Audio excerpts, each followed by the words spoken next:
Hi friends, എല്ലാവർക്കും പുതിയൊരു വീഡിയോയിലേക്ക് സ്വാഗതം. ഇന്നത്തെ ഈ ഒരു പാട്ടിൽ നമ്മൾ ചെയ്യാൻ പോകുന്നത് ഫേസ് ഷെയ്ഡിംഗ് ആണ്. മിക്കവർക്കും തെറ്റിപ്പോകാൻ ചാൻസ് ഉള്ള ഒരു കാര്യമാണ് ഷെയ്ഡ് ചെയ്യുമ്പം. അതിന് മെയിനായിട്ട് കാര്യം സംഭവിക്കുന്നത് വെച്ചാൽ നിങ്ങൾ ആദ്യം തന്നെ ഒരുപാട് ഡാർക്ക് ഷെയ്ഡൊക്കെ കൊടുക്കുമ്പോഴായിരിക്കും ആ ഷെയ്ഡിങ് തെറ്റിപ്പോകാനൊക്കെ ചാൻസ് വരുന്നത്. ഞാൻ എല്ലാ വിളിക്കുന്നതും പറയുന്നൊരു കാര്യം തന്നെയാണ്. നിങ്ങൾ ഷെയ്ഡ് ചെയ്ത് തുടങ്ങുമ്പം ലൈറ്റായിട്ടുള്ള ഷെയ്ഡ് തന്നെ ആദ്യം ചെയ്യുക, എന്നിട്ടാണ് ഡാർക്കിലേക്ക് പോകാൻ വേണ്ടിയിട്ട്. കാരണം നമ്മൾ ഒരുപാട് ഡാർക്ക് ഷെയ്ഡ് കൊടുത്തു കഴിഞ്ഞാൽ പിന്നെ നമുക്കത് ലൈറ്റ് ഷെയ്ഡ് ആക്കാൻ വലിയ ബുദ്ധിമുട്ടായിരിക്കും. അതുകൊണ്ട് അങ്ങനെയുള്ള കാര്യങ്ങളൊക്കെ ഒന്ന് ശ്രദ്ധിക്കുക ഷെയ്ഡ് ചെയ്യുമ്പം. പിന്നെ പറയാനുള്ളതെന്ന് വെച്ചാൽ, നിങ്ങൾ ഇതിൻ്റെ അകത്ത് ഈ ഒരു ഫോട്ടോയിൽ നോക്കുമ്പോൾ ഇതിൻ്റെ ഇടത് സൈഡിലേക്ക് നല്ല ലൈറ്റ് അടിക്കുന്ന ഭാഗങ്ങൾ വരുന്നുണ്ട്, അതുപോലെ വലത് സൈഡിലേക്ക് ഷാഡോസ് വരുന്ന ഭാഗമാണ്. നിങ്ങൾ ചെയ്ത് തുടങ്ങുമ്പം വലത് സൈഡിൽ ഡാർക്ക് ഷെയ്ഡ് കൂടിയ ഭാഗത്ത് ആദ്യം ചെയ്യുക. അതിനുശേഷം ലൈറ്റായിട്ട് വരുന്ന ഭാഗത്ത് മാത്രം ചെറിയതായിട്ട് ബ്രഷ് ഉപയോഗിച്ചൊന്ന് ബ്ലെൻഡ് ചെയ്ത് കൊടുത്താൽ മാത്രം മതി. അവിടെ നിങ്ങൾ പെൻസിൽ ഉപയോഗിച്ച് ഷെയ്ഡ് ചെയ്യേണ്ട ആവശ്യം വരുന്നില്ല. പിന്നെ ഇതിൻ്റെ അകത്ത് നമ്മൾ ഉപയോഗിക്കുന്ന പെൻസിൽ ആർട്ട് ലൈനിൻ്റെ 4B പെൻസിൽ ഉപയോഗിച്ചാണ് ഞാൻ ഷെയ്ഡ് ചെയ്യുന്നത്. 4B ഉപയോഗിച്ച് ഷെയ്ഡ് ചെയ്യുന്നു. അതുപോലെ കണ്ണിൻ്റെയൊക്കെ വരയ്ക്കാൻ വേണ്ടിയിട്ട് ഞാൻ ഇടയ്ക്ക് 8Bയും 6B ഉപയോഗിക്കുന്നുണ്ട്. കാരണം നമുക്ക് ആ ഒരു ഭാഗത്തൊക്കെ അത്യാവശ്യം ഡാർക്ക് ഷെയ്ഡ് വേണ്ട ഭാഗമാണ്. അതുപോലെ പല്ലിൻ്റെ താഴോട്ടൊക്കെ വരുന്ന കുറച്ച് ഭാഗത്ത് ഡാർക്ക് ഷെയ്ഡ് വരുന്നുണ്ട്, പല്ലിൻ്റെ ഇടയ്ക്ക്, അതായത് ആ വായുടെ ഭാഗം. അപ്പോൾ അവിടെയൊക്കെ ഞാൻ 6B 8B ഒക്കെ ഉപയോഗിക്കുന്നുണ്ട്. പിന്നെ നമ്മൾ ഫേസ് ഷെയ്ഡ് ചെയ്യാൻ വേണ്ടി ഉപയോഗിക്കുന്ന 4B മാത്രമേ ഉള്ളൂ. പിന്നെ ഇടയ്ക്ക് ഇച്ചിരി ഭാഗത്ത് മാത്രം നമ്മൾ ആ താഴെ ഭാഗത്തൊക്കെ ഈ പറഞ്ഞ പോലെ 8Bയും 6B ഉപയോഗിക്കുന്നുണ്ട്. പിന്നെ മെയിനായിട്ട് ഒരുപാട് നമ്മൾ ഷെയ്ഡ് ചെയ്യുന്നില്ല പെൻസിൽ ഉപയോഗിച്ച്, നമ്മൾ ബ്രഷ് ഉപയോഗിച്ച് ബ്ലെൻഡ് ചെയ്ത് കൊടുക്കുകയാണ് ചെയ്യുന്നത് കൂടുതലും. ബ്രഷ് അല്ലെങ്കിൽ പേപ്പർ സ്റ്റമ്പ്. അപ്പോൾ നിങ്ങൾക്ക് ബ്രഷ് ഉണ്ടെങ്കിൽ കുറച്ചുകൂടി സ്മൂത്തായിട്ട് ചെയ്യാൻ പറ്റും. പേപ്പർ സ്റ്റമ്പാണെങ്കിൽ നമുക്ക് കുറച്ച് സമയം വേണ്ടി വരും. അപ്പോൾ അങ്ങനെയുള്ള കാര്യങ്ങളൊക്കെ നോക്കുക. ഒരു ഡ്രോയിങ് നമ്മൾ കണ്ടു കഴിയുമ്പോൾ നമുക്ക് നല്ല റിയലിസ്റ്റിക് ആയിട്ട് തോന്നാനും ആ ഒരു ഡ്രോയിങ് നല്ല അടിപൊളിയായിട്ട് കിട്ടാനും മെയിൻ കാരണം എന്ന് പറയുന്നത് അതിൻ്റെ ഷെയ്ഡിങ് തന്നെയാണ്. അതുപോലെ അത്രയ്ക്ക് പ്രാധാന്യം കൊടുത്ത് തന്നെ നിങ്ങൾ ഷെയ്ഡ് ചെയ്യാൻ ശ്രമിക്കുക. അതുപോലെ നല്ല സമയമെടുത്ത് നമ്മൾ ഔട്ട്ലൈനൊക്കെ ചെയ്യാൻ എടുക്കുന്നത് അതേ സമയമെടുത്ത് തന്നെ വേണം ഷെയ്ഡ് ചെയ്യാൻ വേണ്ടിയിട്ട്. ഓരോ ഭാഗവും ഓരോ കോളവും നോക്കിയിട്ട് ആ ഒരു കോളത്തിൽ എന്തെങ്കിലും ഷെയ്ഡിങ് വരുന്നതെന്ന് വെച്ചാൽ അതനുസരിച്ച് കൊടുത്തിട്ട് ബ്ലെൻഡ് ചെയ്ത് പോവുക.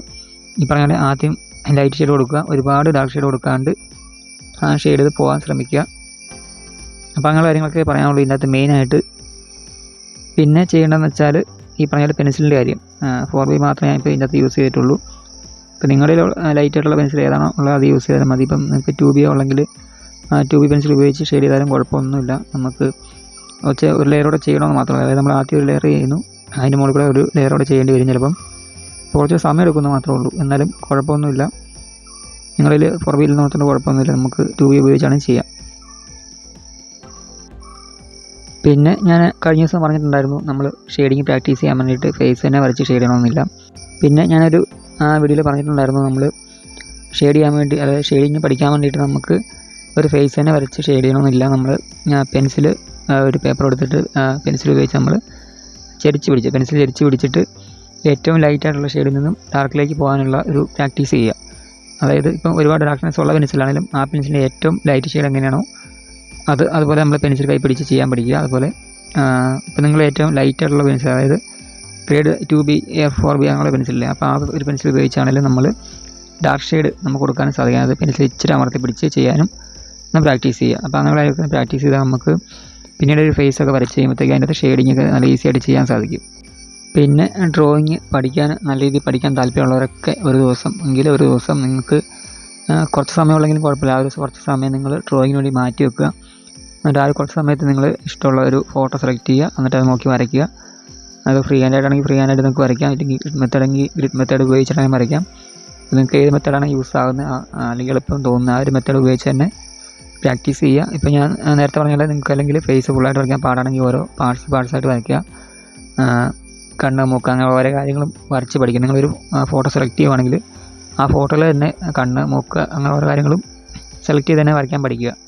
അപ്പോൾ നിങ്ങൾക്ക് അത് കഴിഞ്ഞ് ലാസ്റ്റ് പിന്നെ ഇതെല്ലാം കൂടെ ഒന്നുടിച്ച്, അതായത് നിങ്ങൾ വരച്ചൊന്ന് പ്രാക്ടീസ് ആയി കഴിയുമ്പോൾ നിങ്ങൾക്ക് പിന്നീട് ഫേസ് ഫുള്ളായിട്ട് ഗ്രിഡ് മെത്തേഡ് ഉപയോഗിച്ച് ഔട്ട്ലൈൻ ചെയ്തിട്ട് പിന്നെ നിങ്ങൾ അത് മൊത്തം ഒന്നിച്ച്, അതായത് നമ്മൾ ഓരോ പാർട്ടായിട്ട് വരച്ച കാര്യങ്ങളൊക്കെ നമ്മൾ വീണ്ടും ഒന്നുകൂടെ റിപ്പീറ്റ് ആ പേപ്പറിലേക്ക് ഒന്നിച്ച് വരച്ചെടുക്കുക. അപ്പം നമുക്ക് ഒരു നല്ല രീതിയിൽ ഒരു ഡ്രോയിങ് ഔട്ട്പുട്ട് കിട്ടും. അപ്പം നിങ്ങൾക്ക് മെയിനായിട്ട് ഇതിനകത്ത് പ്രാക്ടീസാണ് വേണ്ടത്. അപ്പോൾ എല്ലാ വീഡിയോയിലും ഞാൻ പറയുന്നൊരു കാര്യം തന്നെയാണ്, പ്രാക്ടീസ് ചെയ്യുക. നല്ല രീതിയിൽ പ്രാക്ടീസ് ചെയ്താൽ മാത്രമേ നമുക്ക് ഡ്രോയിങ് ഇമ്പ്രൂവ് ചെയ്ത് കൊണ്ടുവരാൻ സാധിക്കത്തുള്ളൂ.